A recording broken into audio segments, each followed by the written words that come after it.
All right, good morning. I will call to order the regularly scheduled Board of Supervisors meeting for this Tuesday, November 8, 2016, Election Day. Anybody who's listening to this and has not voted yet, what are you waiting for? Get out and vote.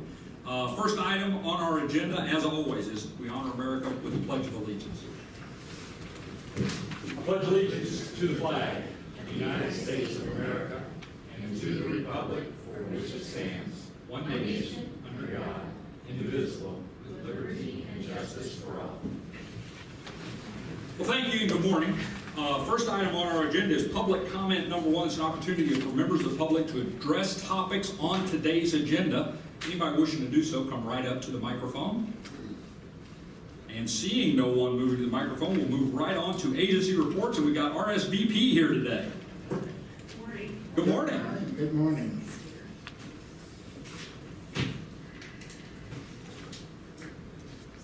Okay, wow. Good to see you. Good.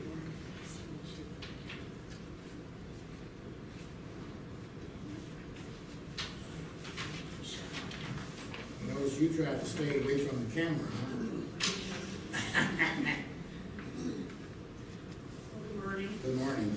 I'm Kaylin Peterson. I'm the Executive Director of Central Iowa RSVP. And first of all, I want to thank you for time on the agenda.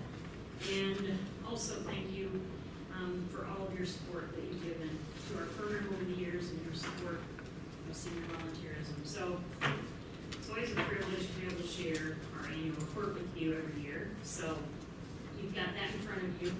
I'm just going to touch on some of the highlights and some of the things that we've had going on. First one is a new partnership that we started about a year and a half ago with the Story County Sheriff's Office. And we had actually went into being a statewide training last spring called Forging a New Partnership, Law Enforcement and Volunteers. One of our main programs besides volunteer management for 55 plus is our volunteer management for emergencies, and that we contract with Story County Emergency Management in the City of Ames to provide the management of volunteers that are mobilized in disaster. So in the past, we've had volunteers that have been pre-trained to staff the Volunteer Reception Center and also a non-emergency phone bank. So what we've been able to do is cross-train those volunteers. So the phone bank volunteers have been cross-trained to staff a tip hotline in the event of a missing or abducted person or child. So they've been trained by the Story County Sheriff's Office to do that. We've got about 30 pre-trained volunteers that are ready to go if the hotline needs to open up. And then the volunteers that would manage a reception center have been cross-trained to be able to manage volunteers that would come in the event that there's a search that has to be done. So that's been a new partnership that's been developed and worked very well. And the DCI is actually trying to take the prototype that we've developed here and expand it across the state. We had a big move. After 20 years being over in West Ames, our Ames office, we moved to a location on the north side of Ames.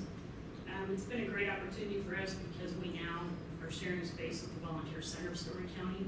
So we're able to share resources and be right there together, so that's worked out great.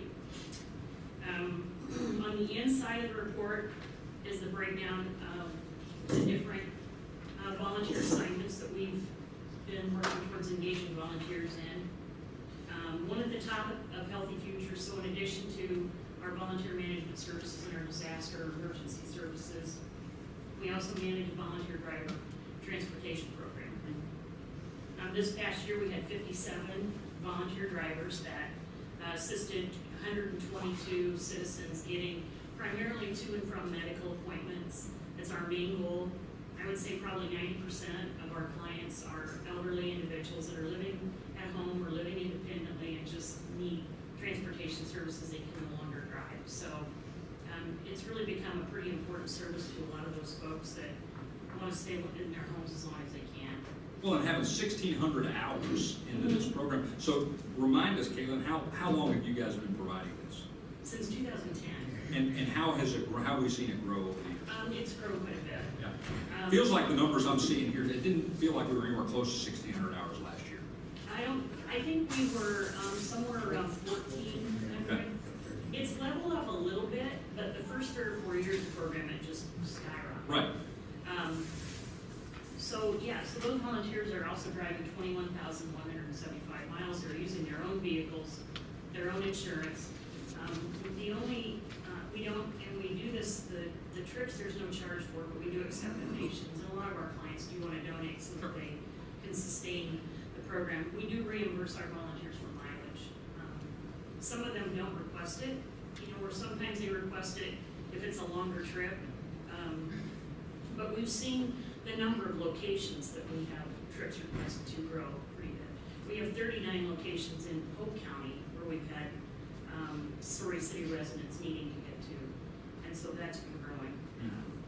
Caitlin, can you talk a little bit about the process and the time for notification? Say a person needed to get someplace, say doctors or whatever, do they have to call at a certain time?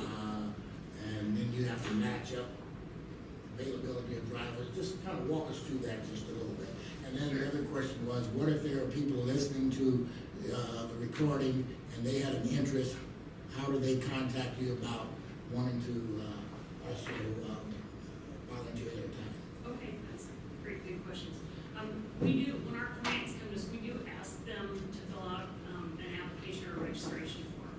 So all of our clients that are accessing our service do fill out a registration form. This past year too, we had a new kind of twist on that in that 2 of our volunteer drivers who are retired nurses have started doing what's called an in-home assessment of those clients. So when we get the application, we get the application to those 2 gals, and they go in and do an assessment to determine if they're really appropriate, if their cognitive abilities and their physical abilities are appropriate for our program. Because we, if they're too frail or if they need too much assistance, we really need to refer them to public transit. So it's been a good way for us to kind of screen those clients a little bit. We do ask that they give us 48 hours notice, business hours. So, we're not there on the weekends. We're basically Monday through Friday. Appointments that are 8 to 4:30. They do have to be obviously a Story County resident. And so they call in, and then we have a really good platform that we use called Assisted Rides. And so this platform allows us to track or to enter all the trip data, all the client data, all the volunteer data, and then it's live, so it's a collaborative program. So from any one of our office locations or from my home, I can go in and see what rides are scheduled. And that way we can kind of, especially as we're starting to get closer to winter, we need to monitor weather conditions. We can look and see, okay, what trips are available. When we first started, we were using an Excel spreadsheet and just sharing it back and forth. And so this has worked out really well. So we have that platform. The other good thing about that is that several of our drivers have elected to be trained, and they have their own password, and they can see a portion of that program. They can go in and self-schedule. So a lot of them do that. So that works out great for us because that's less time that we have to spend. Depending on how much time they give us a week. Within a few days, within a couple days, we're on the phone. If a volunteer isn't self-scheduled, we're on the phone and making calls to get those trips filled. And I would say we're probably filling 99% of the trips. Medical trips are a priority, so we do other trips. They have to go to the grocery store, the bank. But if there's if we only have one volunteer available and there's a medical trip or a grocery store trip, then the medical trip will trump that. Yeah. And then if they're interested either in finding out whether our services are available to them as a client, or if they're interested in volunteering, they can call either one of our offices in Story County. Ames office 292-8890, or in Story City, and that's 733-4917. Thank you. For asking. Marty, did you have a question? No, fascinating. I'm aware of the organization here because they come into the schools on a partnership, and I know a portion of what you do. And it's just fascinating to sit there while you were talking. I'm sitting here reading. I did not realize you were such an expansive organization. And, we have been around in Story County since 1973, and I think sometimes that surprises people, but RSVP is actually a national service program, and there are about 700 projects across the country. And in the state of Iowa, we have 19 RSVP projects. Most are multi-county. It's the most cost-effective way is if you have one core office location. course, our main office is here where we started.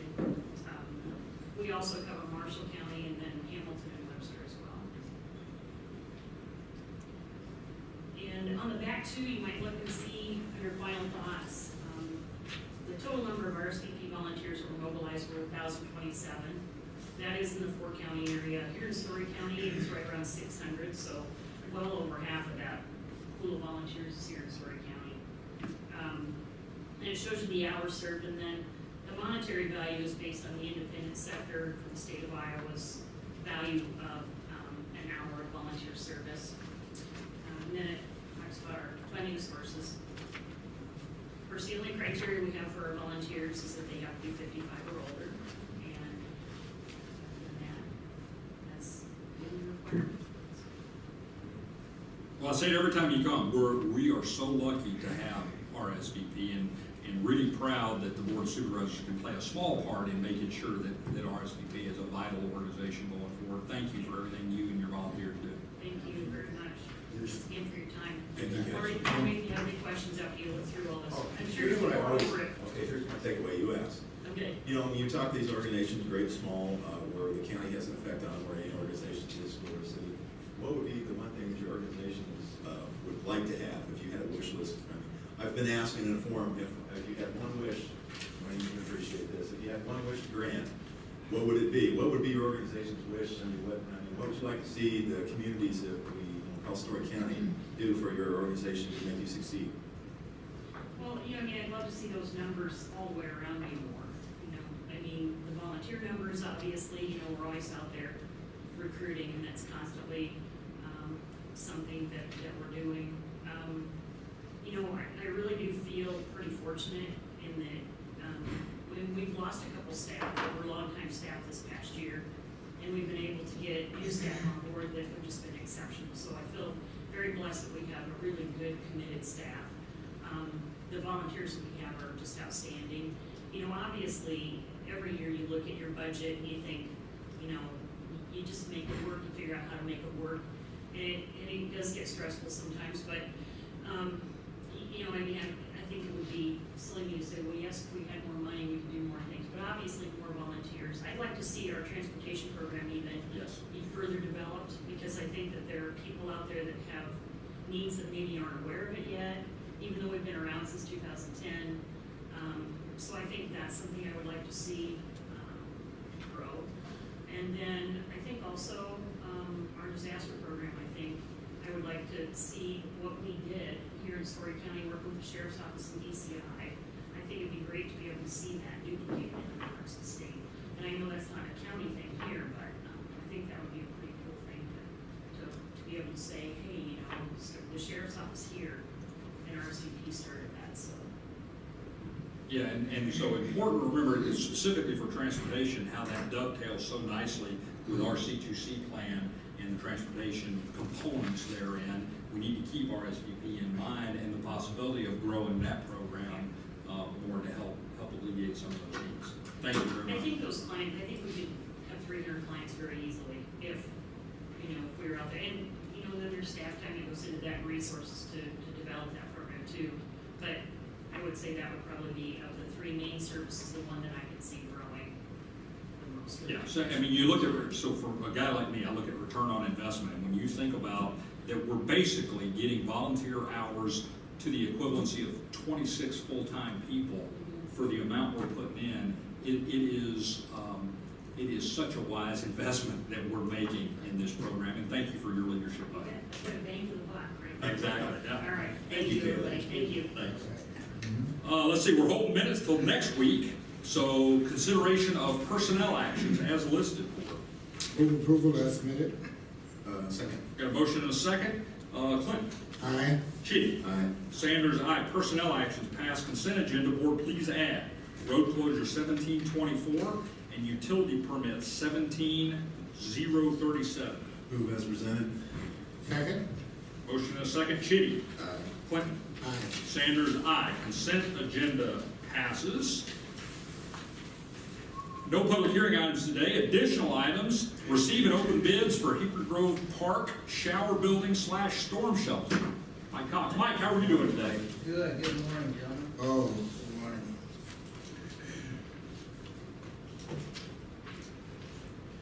Melissa, would you come help him open?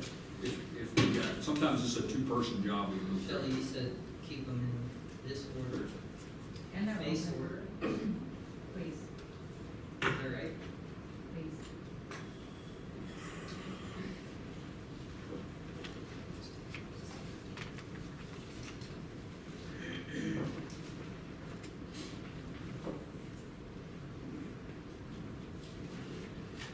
Is there a smaller one in front of that, Melissa?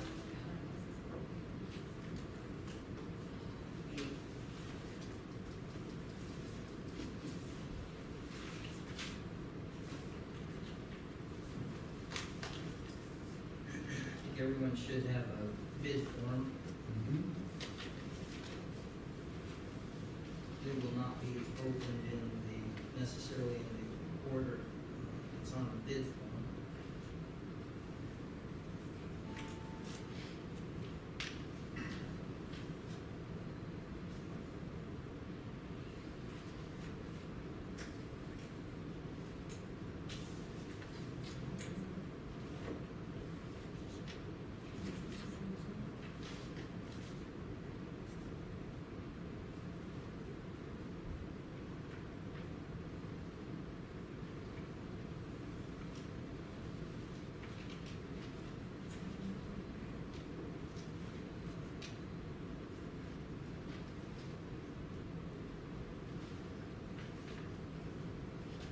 Okay, the first one is from Hay Construction Services. Mike, can you tell us where they're located as you tell us who it is?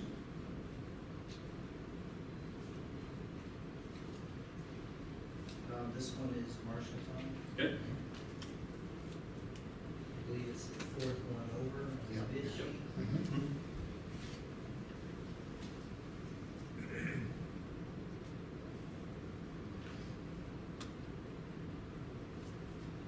The base bid amount is $736,700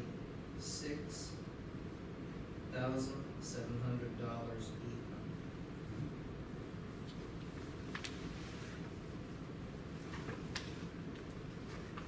So I assume when you're going through each of these, like the bond and all of that, that information is there, so you're not necessarily reporting that out, right? Correct. Okay. If it wasn't there, you would, The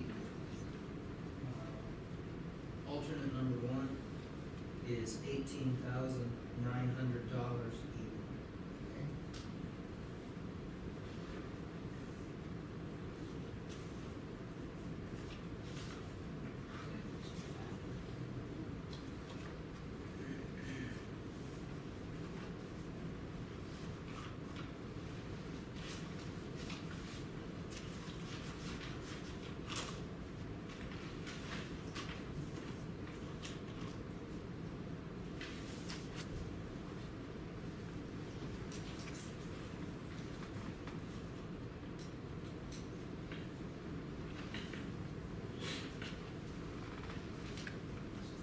The next one is Jensen Builders, located in Warren.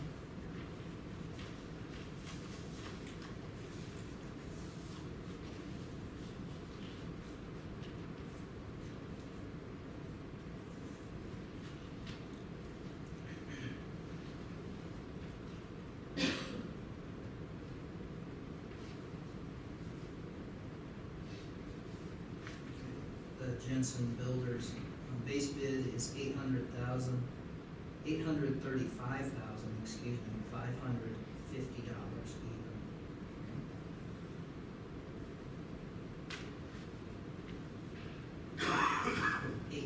835,550. And the alternate number one is $24,800 even.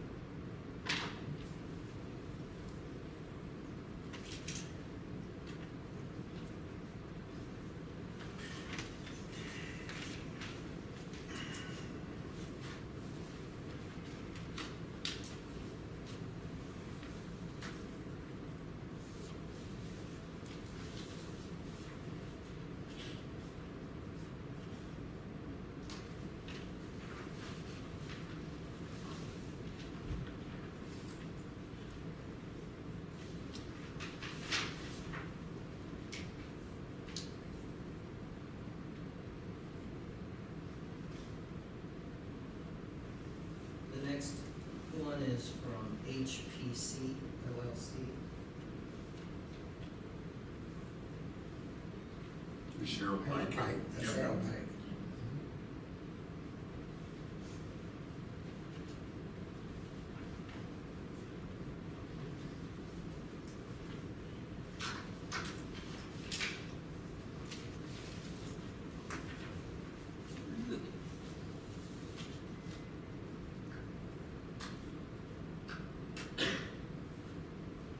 The base bid on this one is $780,000 even. 780,000.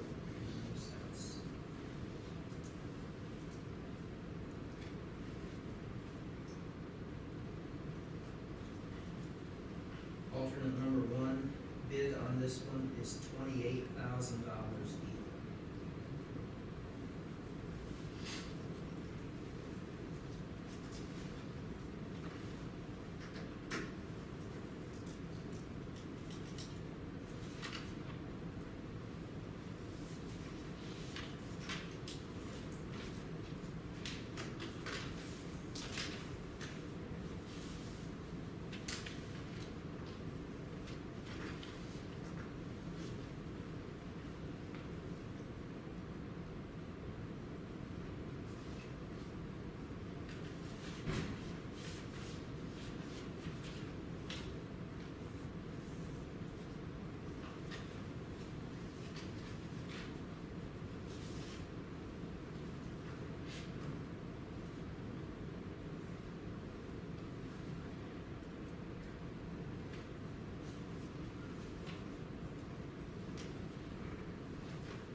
This next one is for Pro Commercial LLC.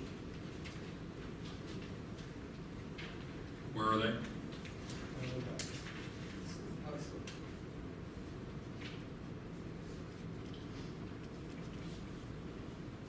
Their base bid amount is $794,988.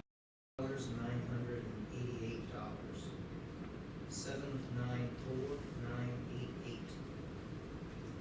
No cents.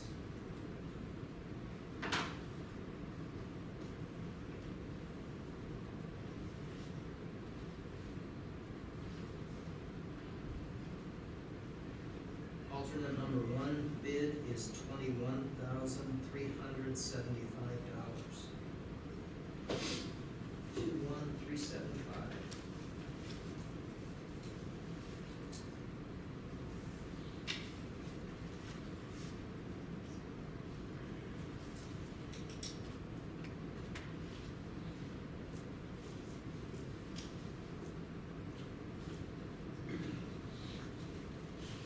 The next bid is from Bushon Construction out of Montezuma.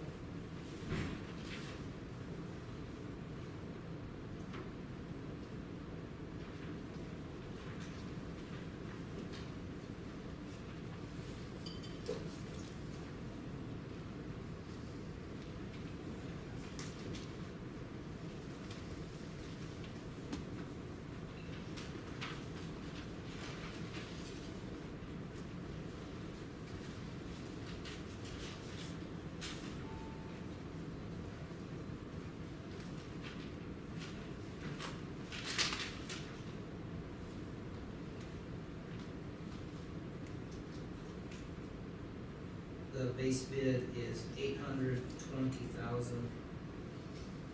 even.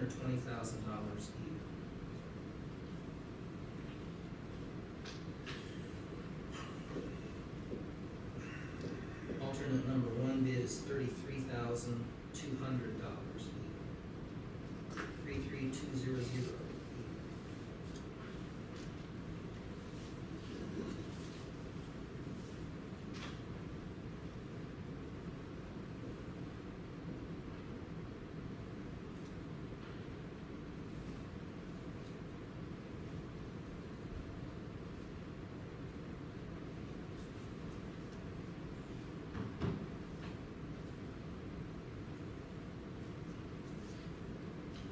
Next bid is from Woodruff. Ames.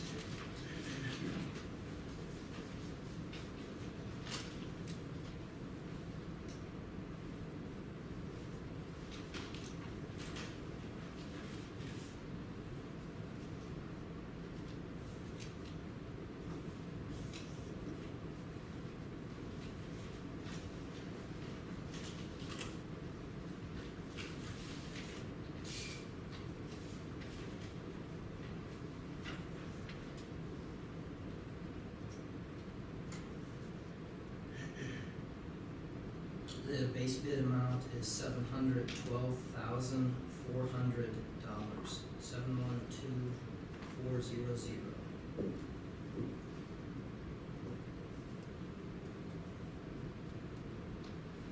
And alternate number one bid is $19,100, 19100.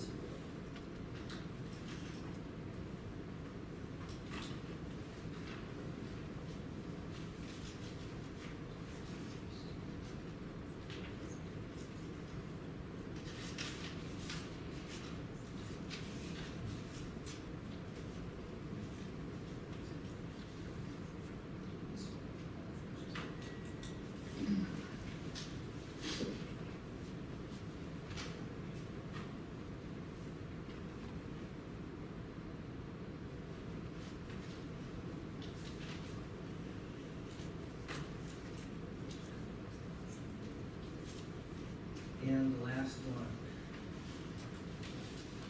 is from Roshan Corporation. Did we already do Rush? We did Brookshire. No, we haven't. What was the name of that? I didn't see it. Who's from Montezuma? That's Bashan. Bushon, okay. Brookshire. Oh, okay, I apologize. Oops. We'll change that then. I was under the same impression. Yeah, me too.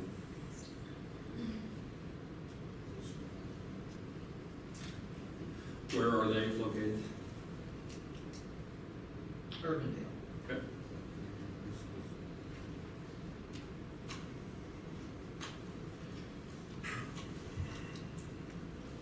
The base bid for Roshan is $797,000, 797,000.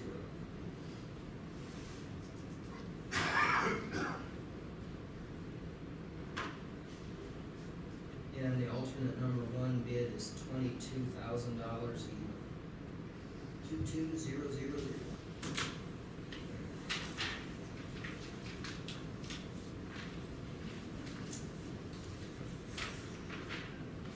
And that completes. Super. Steps from here and timeline. Okay. We'll review bid package for completeness. All had required items here, bid bond, all acknowledged addendums, and provided bid amounts. So we'll review that, get a recommendation from our engineer. I will bring that recommendation forward to the Conservation Board at their meeting next Monday, and then following up with a recommendation to consider award for this board next Tuesday. Okay. Okay. Super. Very good. Thank you very much. Thank you. Thank you. Next item is consideration of resolution 1736, commitment of fund balance. Mike Cox. Thank you, everybody, for being here. You bet. Thank you.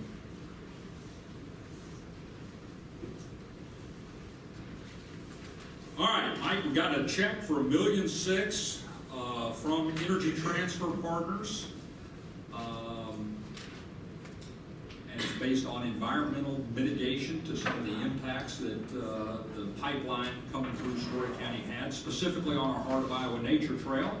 And we wanted to start to determine what kind of places those funds could go. This board asked the Conservation Board to weigh in and think about what would make sense. And you came back with Resolution 1736, so take it away. Well, good, thank you. And yeah, with receipt of that fund, those funds, with knowing the impacts of that project and the, I guess some of the needs that the Conservation Board sees that we have moving forward. Conservation Board did pass the resolution that you see in front of you and ask that you support this resolution, that you pass this resolution, which really identifies a few things. If you down toward the bottom under the committed section, one that says that projects must be approved by the Story County Conservation Board and be consistent with the following two bullets there. One, that not supplant other previously identified funding sources, and two, that funding will serve to improve one or more of the following: water quality, recreational amenities, and land and water resources. So, that's all pretty self-explanatory. I think that, the genesis of these funds were, we requested the pipeline to bore under a couple of creeks, waterways, and we were unable to do so, and provided this funding. So we think that there's a tie to water quality, and we'd like to recognize that tie and potential uses of this funding. And also, with the project going under the Heart of Iowa Trail, recognize the trail impacts and recreational, if you will, recreational amenities. There was a little bit of discussion at the board about what recreational amenities means. I think the intent is that it does not mean playgrounds or picnic shelters, that kinds of things. It's more designed to reference trails. But I guess in the end, the aspect of this resolution that says that the project will be approved by the Conservation Board addresses that, addresses their intent on how that's used.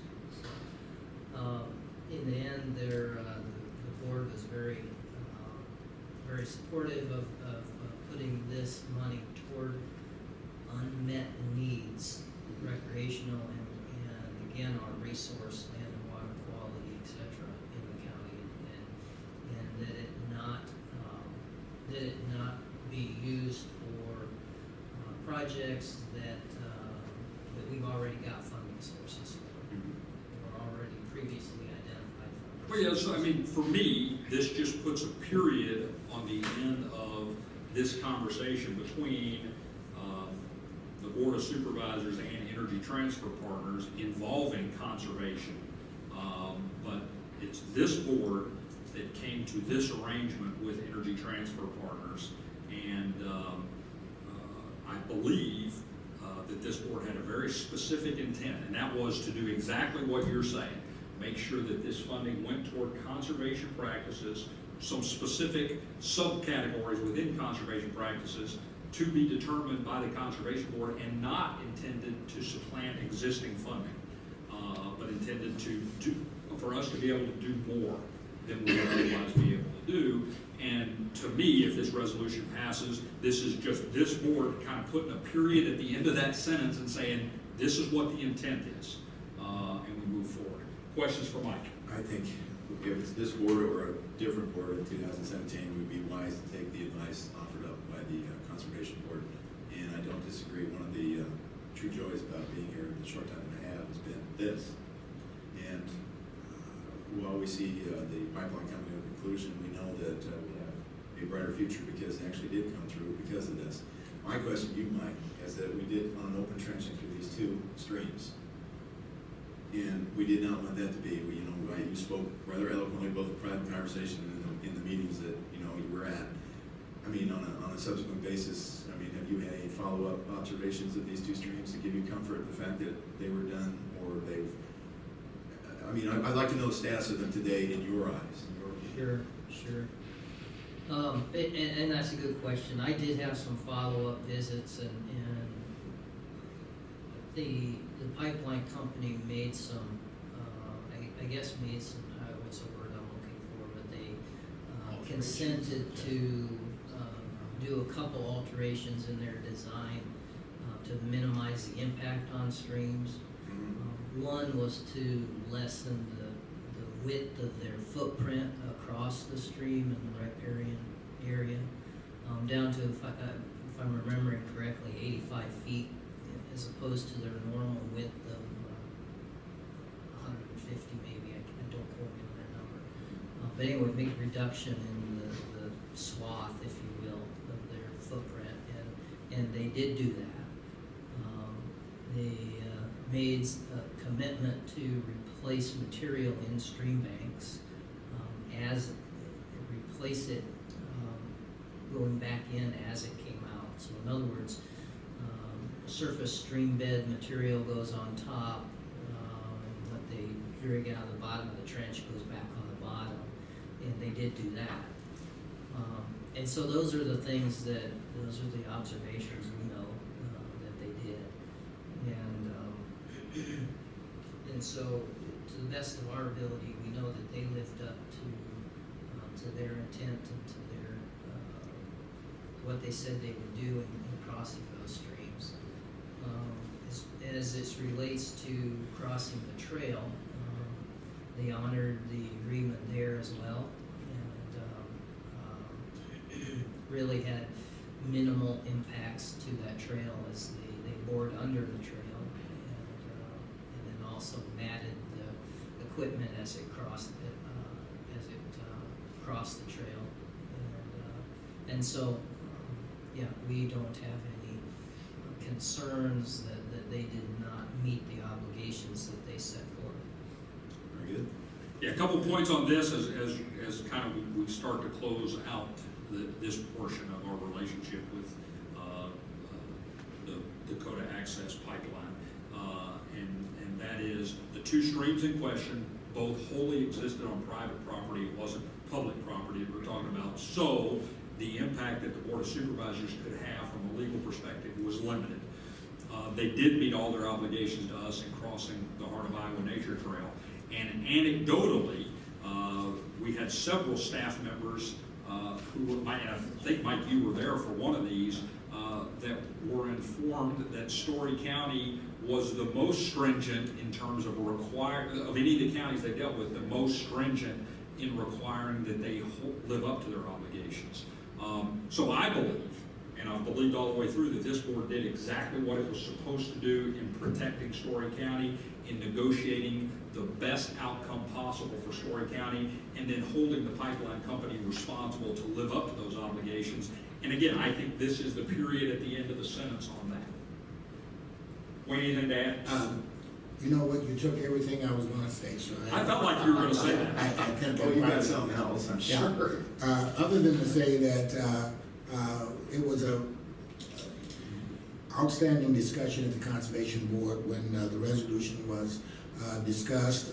Some great questions were asked, and I really can't say enough about Mike's leadership as well as the Conservation Board throughout this process. This is just another example of them really taking seriously the environmental concerns, the future use of the trail, and other water quality initiatives, and the overall impact to living up to the mission of what Story County Conservation is all about. So I was very pleased with the efforts of the Conservation Board, and particularly the leadership Mike has shown in this. And I feel we're very fortunate in Story County to have such a body that is trying to make sure that not only current generation but future generations will have quality of life amenities that will benefit us from future generations in years to come. That's So, outstanding. thank you, Mike, for Yep, everything. outstanding. Wayne, you talked long enough that I thought of one more thing I want to say about this, because I know both of you guys got asked the question. So it seems like the Ames trip had good questions for all the candidates for supervisor, and one of the questions that they asked you guys that you both responded to was, do you feel like the Board of Supervisors did the right thing in not supporting a resolution against the Bakken Oil Pipeline?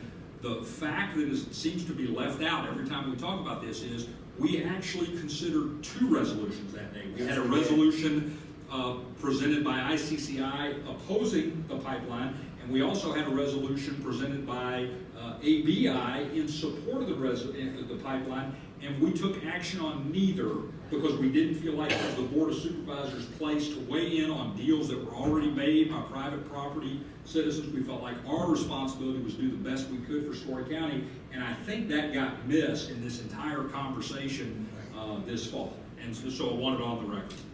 Great. Thank Mike, you. thank you very much. Oh, we got to take action here if we're going to take action. I would move resolution 1736. Yeah. I would second that gladly. Motion and a second. Any further conversation? I believe Story County is well served by a robust and well-led conservation board. It has been a pleasure to learn more about what actually transpires on our behalf, and I look forward to the coming months and years what they do with the funds. Yeah, we've got to have one of the best conservation boards in the state. Clinton. Aye. Chitty. Aye. Sanders, aye. Resolution 1736 passes. Thanks, Mike. Next item is consideration of the cornerstone to capstone, otherwise known as the C2C Comprehensive Plan Implementation Matrix. Gary and Mike, because we don't have Leanne today because she is serving as an election worker. We're bringing up the AAA. It takes two of us to make up for one little. Is that light on, Mike? On the speaker there. On that speaker you keep on touching? Both of them are on. Okay. You go, Shelley. Right here.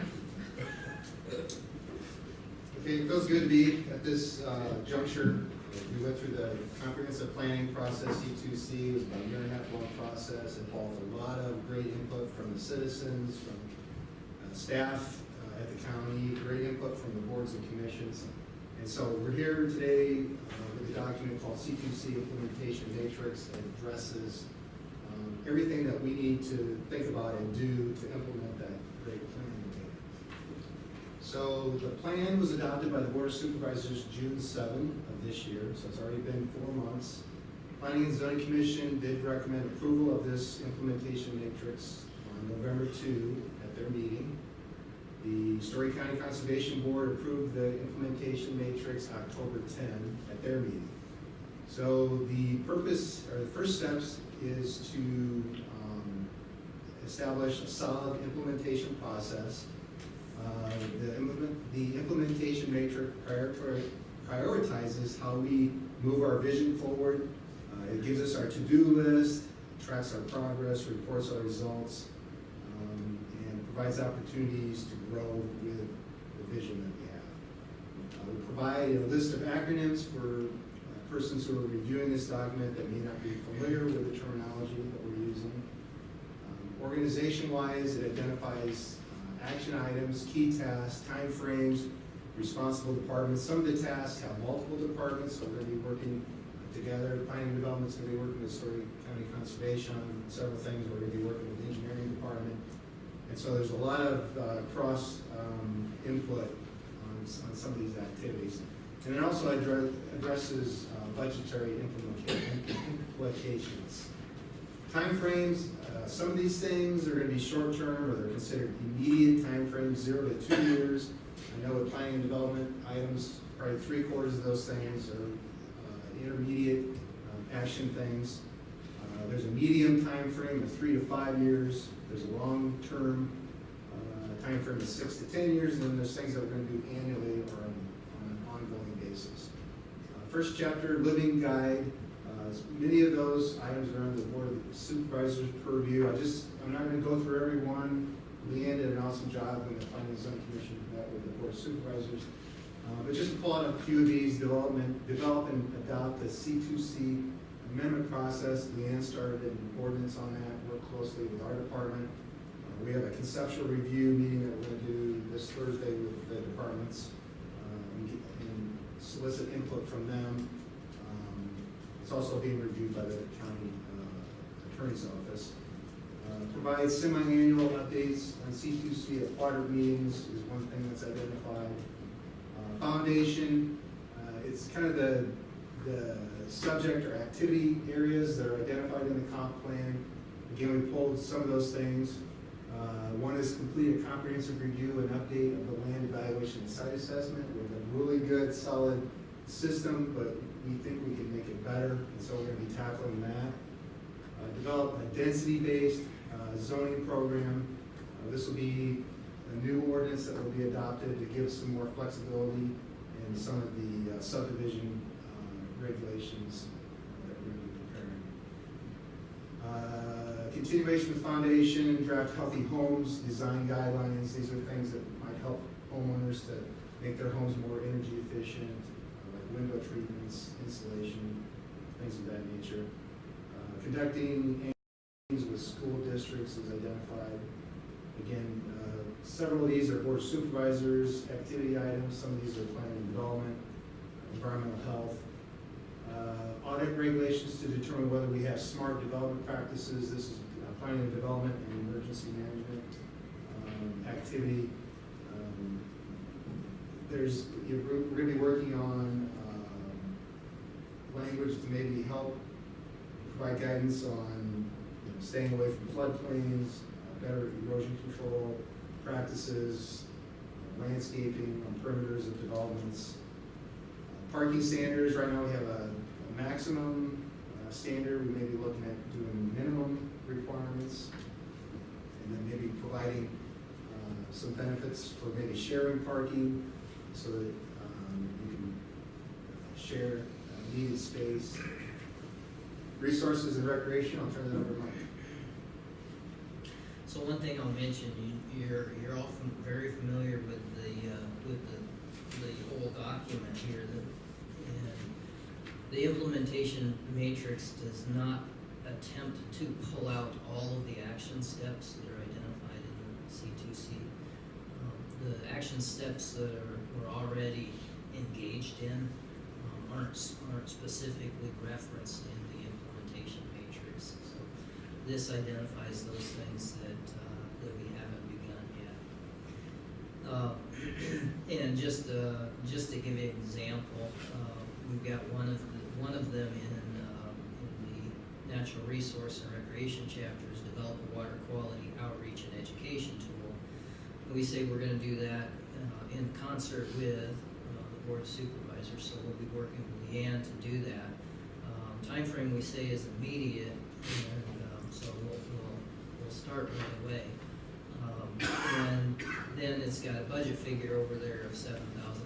So I think it's safe to say that where you see budget figures in the implementation matrix, that represents a number that I believe the board will be presented with if it's under an immediate time frame moving forward in the FY18 budget. One thing that I'll add, just in general as it relates to the resource and recreation component, the Conservation Board was very engaged in the process from start to finish, and was very engaged in the development of the implementation matrix. And so with that, I think that the Conservation Board is very happy with what's represented here, and very appreciative of the other county departments, planning and development, and Leanne, and all the other county departments that work together to bring this forward, and appreciative of the board of supervisors for recognizing that role of resources and recreation in a comprehensive plan, which is not the norm when it comes to developing countywide plans. So you'll see that there's just a few items identified here under resource and recreation. Many of the things that are identified in the plan we're already working on. So some of these that are identified here, just to name a couple more, inventory sensitive natural areas. We've already, I guess we have begun that. We haven't finished it. We started some budgetary allocations for that. We haven't finished it. Review floodplain regulations. Again, we have not. That's working with Leanne on that one, and that hasn't begun. Promote, encourage pollinator plots and buffer strips. That's another one. That's not an immediate time frame. That one takes a little bit more time and planning to work with all the agencies that are doing, I guess, efforts analogous to that. So that's a Cliff Notes version of the resource component of the implementation measures. Land use, we have a great comprehensive plan, great land use section. We also have a lot of good items to implement in that land use section. Highlighted a couple of them, establish minimum levels of service. These are things that we're going to be looking at. We're going to be working with communities within close proximity to the urban expansion areas, trying to figure out what those subdivisions should look like from new developments. Should these primarily fall under the purview of the city's standards? They include sidewalks, street lighting, what should they look like? So that's going to be something that we're going to be heavily involved in. establishing location guidelines for proposed subdivisions, again, in our urban expansion areas. We've got the task of trying to figure out within their rural residential areas where the next residential subdivision should be located. Economic prosperity, consider development of solar farm regulations. Leanne started work on that, worked with our department. That's another ordinance that's in draft form. It's going to conceptual review this week to get input from other county departments. Conduct annual available lands analysis. Again, that's under the Board of Supervisors purview on an annual basis. Transportation, there's a few items there. One that involves planning, development, and engineering is to look at the applicability of transportation impact analysis. So when we're adding subdivisions in certain areas, what's the condition of the road, what's the surface type? Should changes be made to the surface? Should changes be made to intersections? Turning lanes added? What are the costs? Who should participate in the costs? So that's going to be another thing that's going to keep us pretty busy. And then now we're into action steps. We did approve the C2C comprehensive plan in June. The Board of Supervisors did. This is the implementation matrix. We're asking for your support and approval, which will help segue into capital improvements planning that we do and budgeting. So thank you guys. This has been a phenomenal process that is really longer. You said 18 months to 2 years. It's really 6 years that we've been working on this, and we put building blocks in place, right? The CPAT report, the government restructuring committee, the first strategic plan. We built on this thing all the way through. I think it was an outstanding, inclusive process in developing the C2C plan. I was really excited when we adopted that. I think early in your tenure, we finally adopted the C2C plan, and it gives us a great roadmap for the future. This, however, is where the rubber starts to meet the road. If this passes, as it is passed, planning and zoning and conservation, if this passes the Board of Supervisors, this is really the report card that we lay out in front of the citizens of Story County, and we say, okay, now, this process was great, but now is it going to sit on a shelf and gather dust, which a lot of plans do, or are we actually going to go through and start to put into practice some of the things that we collectively have said are important to us? And following along with this plan, if we say immediate, that means it's going to happen 0 to 2 years. If it's not happening, then this thing is figuratively sitting on a shelf collecting dust. And so, to me, this is where we have an opportunity to say, okay, we really, really mean it. We've gone through all this work. We've spent 6 years developing this. Now, are we really going to use it, or was it just a good exercise? Well, let me just chime in to say, to me, this is, again, one of those really exciting things that oftentimes the general public is not aware of the process of government and how entities come together. The whole concept of strategic planning that I'm so proud of that the board initiated a few years ago was visionary.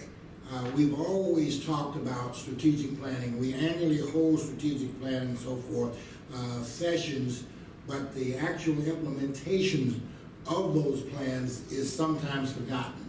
It's never incorporated so that you have a time frame and you've identified departments by us being able to work with different departments and empowering them and saying, you know, we look to you to move this agenda forward, to work collaboratively with other partners within the department. To me, that's an exciting way to govern. That's an exciting way to get buy-in from so many different entities. And let's not forget the buy-in from the public initially in the early phase of this planning. This was a community effort.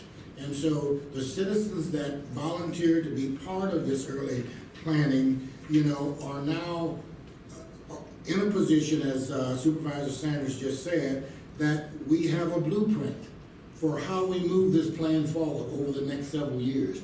And to me, that is truly a great accomplishment. Something that oftentimes we have those feel-good moments by sitting down and saying we're planning for the future, but then all of a sudden something happens and we don't get there. So, you know, I see this as just another example of how Story County, in my opinion, thinks outside of the box for the betterment of future generations. And I can't thank all the departments that have already passed this to this point. And it's really gonna be up to the Board of Supervisors working with the various departments to see to it that this doesn't sit on the shelf, that it moves through. And if for some reason we need to tweak some things, when we get through it, we'll see that there'll need to be some adjustments. But we've got a model that's laid before us that has been fully vetted. And sometimes that's the biggest flaw is, you know, people accuse you sometimes of not clearly thinking through where you are and where you hope to go. Well, we've done it, and it's right there. So, to me, this is exciting, and I'm happy to have been a part of the early stages. And this is again one of those things that I hope I can continue to be part of the future development. I came on the board on June 7th, the day that we passed this. It was my first substantive vote.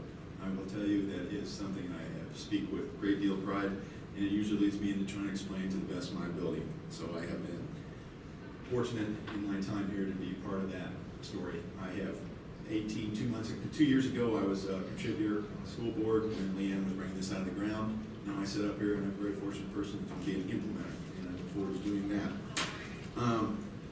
I think Wayne spoke pretty eloquently to the fact that this has gone from a micro level as we moved it through the county back to the fact that we've now made it a comprehensive document.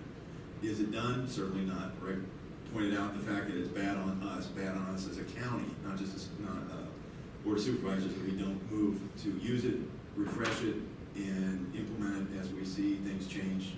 You know, I would like to think that we are wiser than that. Mike, you had said something here earlier, and I didn't get it all written down, but you said something to the effect that this is not the norm in regards to something you were presenting with, because on a board basis, do you recall what you were speaking about?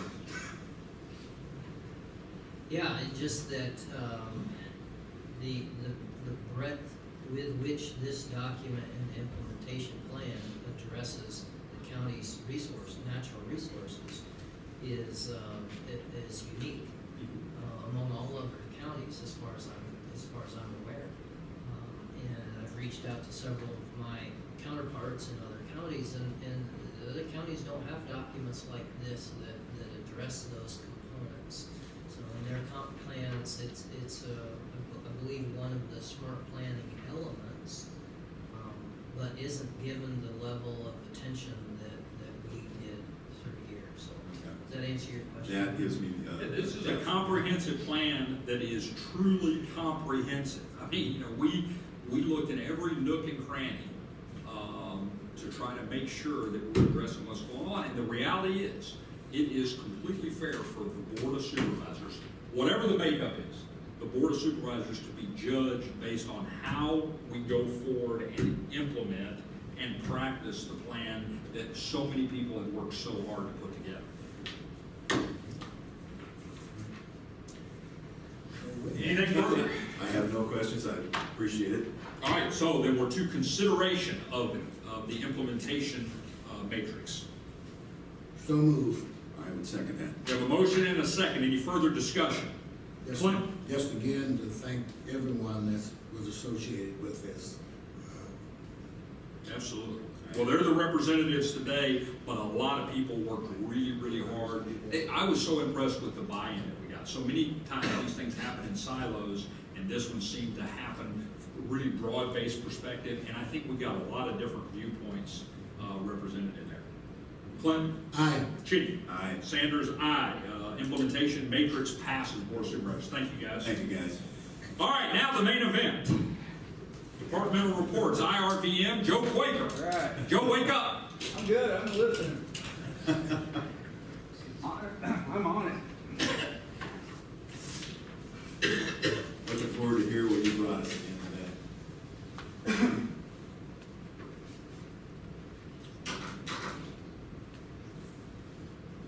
Lost most of the crowd. Let me go out and look, make sure not.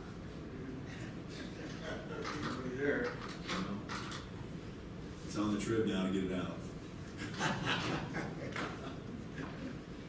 You're one of the three things you missed from today's Board of So Supervisors. that, we have a fourth, Austin. That's right. I didn't put heading on this, but I ran into the office real quick to print it out. And these are year-end numbers. There's some blanks in there, not quite 100% done, but that just saves you keeping track since the beginning of IRBM. Why don't you go, All right, so we can pick up your comments on that, okay? Got to record this for all posterity, Joe. I did.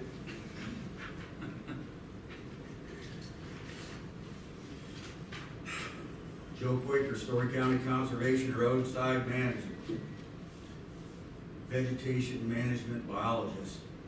So what I handed the board today, and thanks for having me here, it's been about, well, we were here late August. Handed out was just a printout that we put together every year of our year-end numbers and the averages. And there's some holes in there. I need to kind of tweak this thing a little bit and get rid of some things we don't do, but I'll get back to this in a minute. Supervisor Chitty asked Director Cox for the conservation about it wasn't the norm. One thing I'd like to add was we're doing a natural resource inventory, which I think will tie into the C2C to some degree. And we're trying to put this together and go out to all the people that are trying to develop this inventory process. And well, we're kind of like starting it. It's not reinventing the wheel. There's no wheel. So it is outside the box thinking, and I appreciate the board for doing that. So I would say that, Mike. So back to IRVM, Integrated Roadside Vegetation Management. Like usual, I'm going to start at the end and then go backwards. So today, I was out at the old county home, which we call Veg Base, loading up the hydro seeder, kind of a morning ritual. And we had some new product called Bonded Fiber Matrix. It's the mulch we use that you see in the big stacks out there, but it's a little different. It has more holding capacity to protect our soil and get the seed to germinate. And since if you've been driving around, and Darren may have, the engineer, Story County engineer may have alluded to the fact that the Shipley Bridge is done, that road is open, and there's some highly erodible banks on that one. They reshaped Grand Creek there.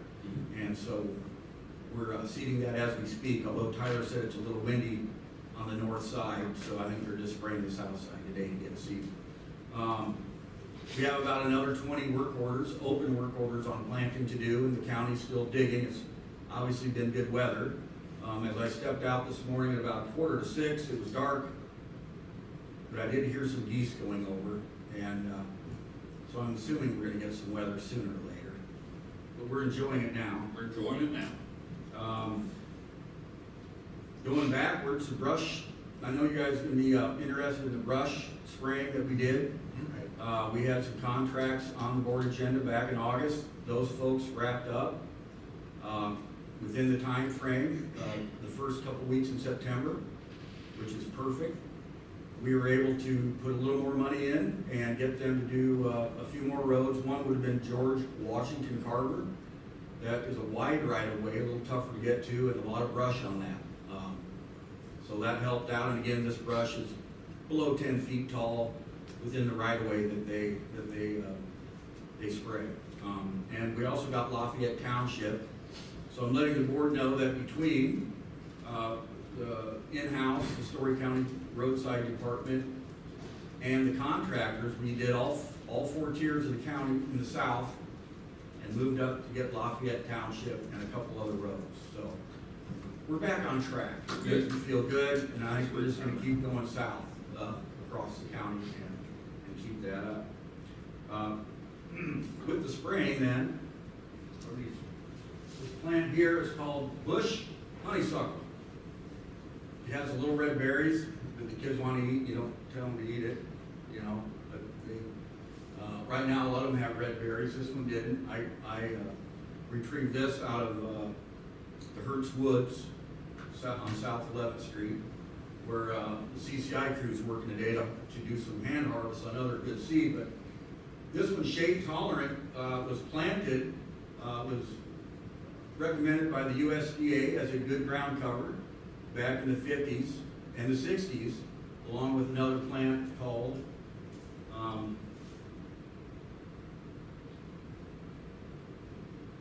multifloral rose.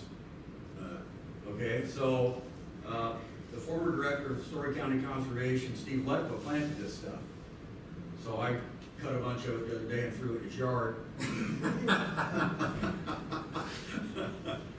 I just stopped by to talk to him, but anyway, he had told me long ago that, you know, that was a plant. And so anyway, this one is shade tolerant. So it grows in the understory of our good timbers. We have a lot of high quality savannas in Story County that we manage, and this is one of our #1 invasive species that we budget for and spend a lot of time and money to get rid of. And we're making headway. And hopefully with this good weather, we can do a little fall burning. This is a great fall for that. And I did see some smoke at Hickory Grove yesterday. So makes me happy when I see that. And we hopefully get some roadside burning done too. The other plant is one that I think my mom might have helped start. This is ornamental bittersweet, the vine, okay? So a lot of people back in the day would buy this and make wreaths out of them, Christmas wreaths. Has the red berries. Well, these are orange. The ornamental, there is a native bittersweet called American bittersweet. It has, it's more of a red berry, red orange. The invasive one is yellow, and I don't want to go into that. But the berries on the invasive one are at the end, the other way around. On the native one are on the end, and then the invasive berries on the vine, or on the vine of the invasive plant. So as you can see, this is out of Christensen Wildlife Area. We have a lot of neat oak trees there, and this vine will just start growing up out of the soil and choke off the tree. What'll happen is oaks are, you know, the big bur oak, the state tree, can take a lot of abuse, but when you get all this poundage on the tree, it starts to topple the tops off and choke it out. This is controlled because you can't really go up and spray the oak tree. You got to cut off these vines and apply a basal herbicide to that, so it's time consuming, but we're on that too. So I just thought I'd do a little show and tell, and then you guys could just. I like show and tell. Any questions on these things? I was just curious as to how many other areas have that. Well, I know that there was a farmer, landowner operator north of Hickory Grove that said there's this weird vine growing in the ditch just north of Hickory Grove, and sure enough, it's ornamental bittersweet. So it's everywhere, I think, if you look hard enough.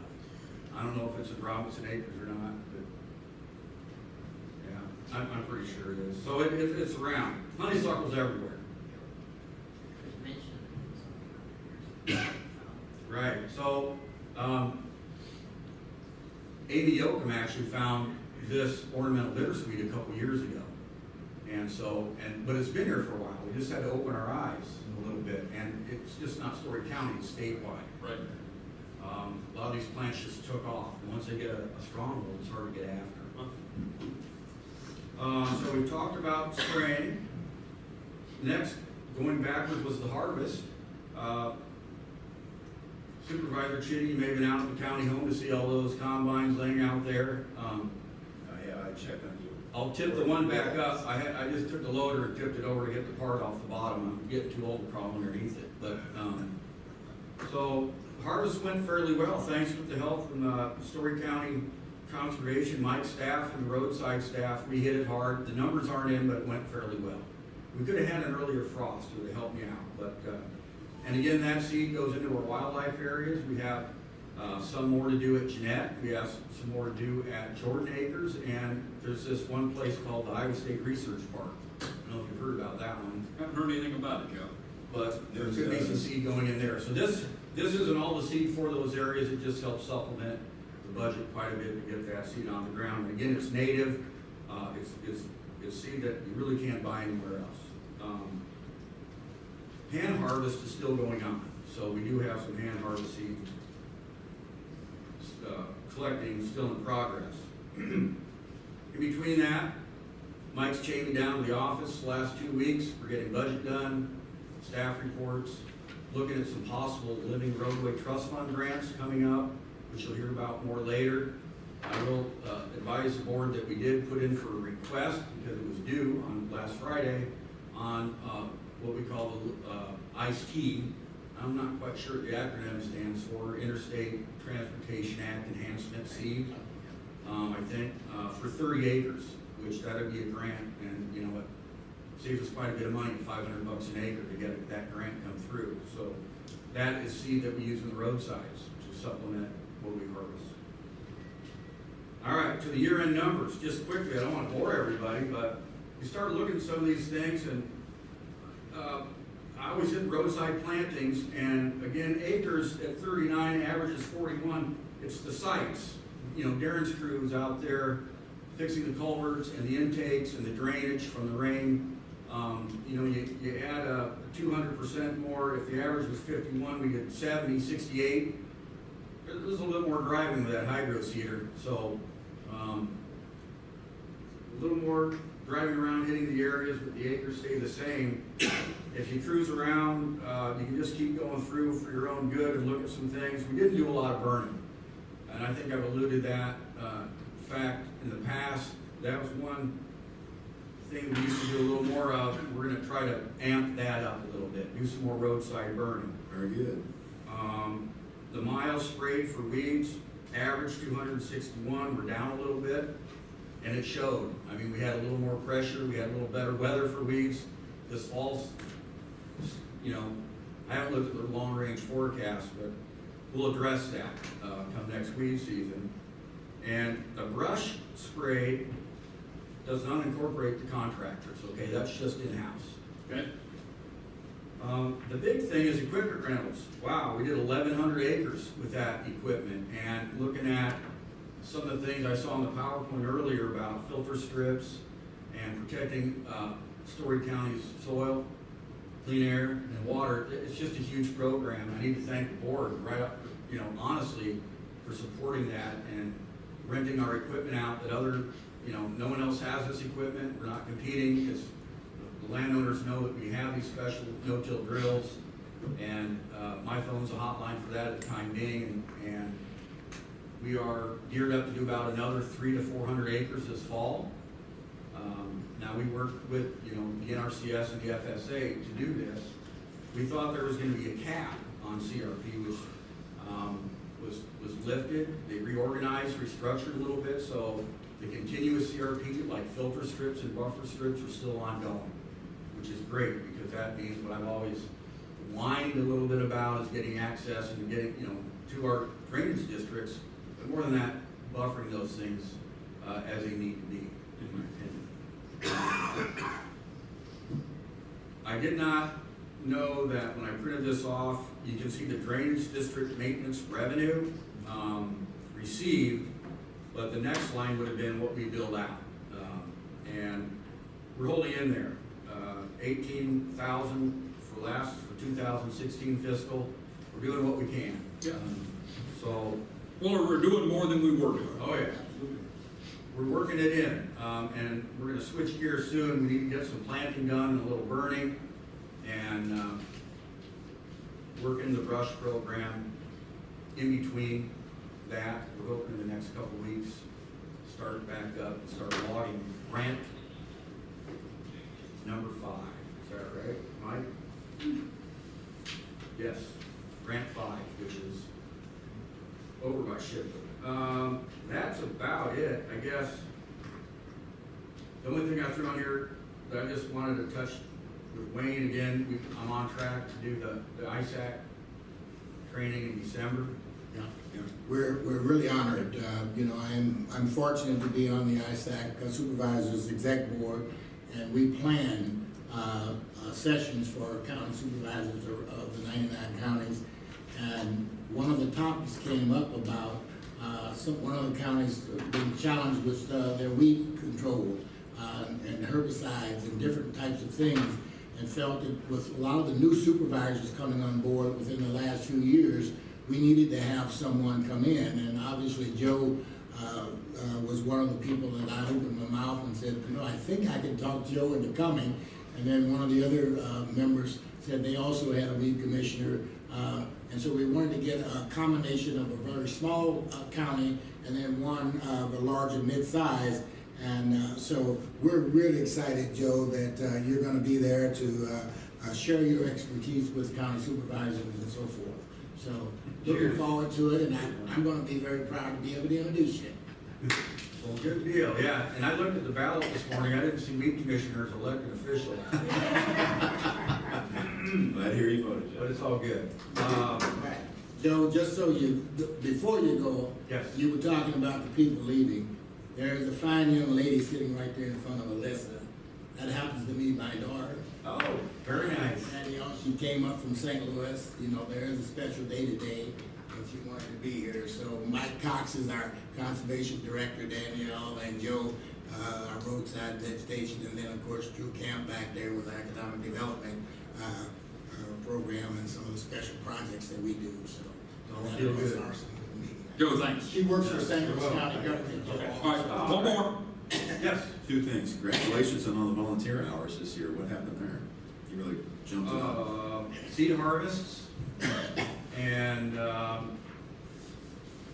we had more people show up, you know, I don't have any group out there, I think, but I mean, they like to It's come. all about Tyler. They've heard about you, I guess. And harvest seed. The other thing is we do, Wakefield Woods Right. is a roadside park. And so this plant, the honeysuckle and ornamental bittersweet are both in there. And we have some 4-Hers come. And so when you have 25 to 30 4-H young people out there helping you, that does stack the hours up. And I like working with volunteers. I have a lot of fun with it. Burning is near and dear to my heart, Joe, you know that. God, as the farmers winded down this year, I mean, on a contact basis, as far as scheduling for 2017, is it something that, you know, you get asked a lot of things being a supervisor, and that's not the least of the discussions, but is this something on a planning basis that you would want them to reach out to you now as far as what you could be doing in the spring? Or how Sure. do you want to do that? My phone is on my hip Okay. almost 24/7, and I would rather have them call me with a question, or comment or concern. I work it into the schedule. I have my own schedules on prescribed fire. I get that. I'm just saying, it's just like if these people were so inclined that this is something we'd like to do, because on a sidebar, wouldn't ditch burning help to offset some of the spraying that we do? It can if it's done in a timely fashion. Okay. Or it can maybe go the other way. Well, I'm looking for a little direction there. I just, Right. you know, as the layman here, I think that burning would help us. Correct. So, prescribed fire can help things or can set you back. Okay. And so, any question on roadside, well, if we're gonna talk about fire in general, if they were to ask the board of supervisors or any employee, we can't just tell them to go burn in the right of way. It's an easement that has to come through me, Right. or you guys to me, and we help them go through that. We'll put them on the list and do what we can. All right. That's it. Good. Thank you, Joe. Thank you, Joe. You're welcome. No other reports. Today, public forum number 2, opportunity for members of the public to address topics not on today's agenda. Not going to take any action. Anybody wishing to address us may do so. Seeing no one, move to the microphone. Liaison assignments, committee meeting updates. Wayne, Pass, this is one of those weeks. how about that? Marty? Quiet. We have had some discussion within the community about the Story County rec conversation going, that it might be moving in ways that are not entirely public. Right now, there's nothing in other than in the discussion phase. No decisions have been rendered up, other than there's a suspicion that it might land by the Story County Hospital. Absolutely. And that's being led by Nevada, working with the Story County Hospital. We appreciate any input that we get to have on that. Nothing, announcements, Wayne. Pass. Marty? Probably some of you don't get the spokesman if you're not Farm Bureau members, but I just thought it speaks to the Iowa that we live in right now. And it was talking about the wind generation that we have in Iowa. I'd just like to read a quick remark. Iowa is the first state in the country to consistently obtain more than 1/3 of its electricity from wind generation, wind energy promotions, and Iowa officials said last week. In Iowa, wind power supplies more than 35% of the state's electricity, according to Governor Branstad. That puts the percentage of wind farms far in front of any other state and supports 7,000 jobs here. Wind energy is responsible for over $12 billion of investment in the state, which powers our economy and benefits our families.